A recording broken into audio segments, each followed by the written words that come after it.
এইখানে ট্রেনাররা যা যা করছে সেগুলো মুখে আনার মতো না। ভদ্রলোকের বাচ্চা বলে এই বাবা বলছেন পাচ্ছি না। আপনি ট্রেনারদের বলুন যে এখানে ভেতরে রয়েছে সব বার করে দেখুন। সুইমিং পুলে সাঁতার শিখতে গিয়ে জলে ডুবে মৃত্যু হলো এক কিশোরের। প্রতীক বিশ্বাস, বয়স 8 বছর। বারাকপুর নোনা চন্দন পুকুর অ্যাথলেটিক ক্লাবে 2 বছর ধরে সাঁতার শেখে সে। এসেছিল মায়ের সঙ্গে। অনেক বাচ্চা সেখানে সাঁতার কাটছিল। হঠাৎই জলে তলিয়ে যায় প্রতীক। বাড়ির লোকের অভিযোগ, সাঁতার শেষ হয়ে গেলেও সেই বাচ্চাকে জল থেকে সে উঠে পড়ে তারপর থেকেই তাকে আর খুঁজে পাওয়া যাচ্ছে না। প্রতীকের গার্জিয়ানের অভিযোগ, ট্রেনারের গাফিলতিতেই প্রাণ যায় প্রতীকের। বারাকপুর একটি বেসরকারি নার্সিংহোমে নিয়ে গেলে ডাক্তারেরা তাকে মৃত বলে ঘোষণা করে। এলাকায় শোকের ছায়া। এরপর সাঁতার শেখাতে আসা অভিভাবকেরা ট্রেনারের শাস্তির দাবিতে রাস্তা অবরোধ করে।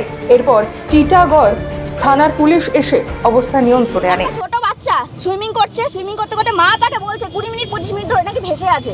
তাকে একটুখানি মা জিজ্ঞাসা করছে যে বাচ্চাটাকে তুলুন, আমার ছেলেটাকে তুলুন। বলছে যে আপনার ছেলে এখানে নেই, হয় পার্কে গেছে, নাহলে গার্ডেনে গেছে, না হলে বাড়ি চলে গেছে। ওইটুকুনি বাচ্চা মায়ের সাথে আসে, মায়ের সাথে যায়। কি করে সে বাড়ি যায়? এই তো হসপিটাল থেকে দেখে এলাম নিথর দেহ। ওই বাচ্চাটা কতদিন ধরে সাঁতার শিখছে এখানে? মোটামুটি বছর দুয়েক সে কি সাঁতার জানতো? জানতো, হ্যাঁ হালকা জানতো। আমাদের বক্তব্য একটাই যে ট্রেনাররা কি করছে সুইমিং পুলে বসে, ট্রেনাররা কি করছে? ট্রেনারের অভাব একটা আছে। বাচ্চা কি করে ডুবে যায়? ট্রেনারের অভাব একটা আছে। বাচ্চা সাঁতার পারে না মানে এখানে দেওয়া, ট্রেনারের আন্ডারে দেওয়া। একটা বাচ্চা সাঁতার পারে না মানেই তার জন্য ট্রেনারের আন্ডারে দেওয়া হয়েছে তার সুইমিং এর জন্য। তো একটা বাচ্চা কি করে ডুবে যায়? এতগুলো ট্রেনার থাকতে তারা কি করছে?